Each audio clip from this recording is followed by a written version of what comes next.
আজকে আমরা কথা বলবো হচ্ছে বহুব্রীহি সমাস নিয়ে। তো বহুব্রীহি সমাসের আমরা জানি যে তৃতীয় পদ প্রধান, অর্থাৎ পূর্বপদ পরপদ কোনোটি প্রধান নয়, কিন্তু কর্মধারায় সমাসে কিন্তু পরপদ প্রধান। যেমন দেখেন এখানে আছে নীলকণ্ঠ আর একটা হচ্ছে নীল কলম।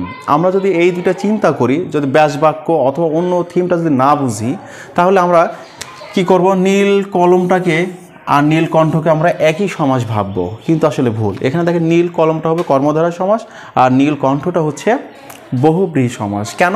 নীলকণ্ঠ অর্থ হচ্ছে মহাদেব বা শিবকে বোঝানো হয়েছে, আর নীল কলমটাকে মানে হচ্ছে আপনার একটি বস্তুকে বোঝানো হয়েছে।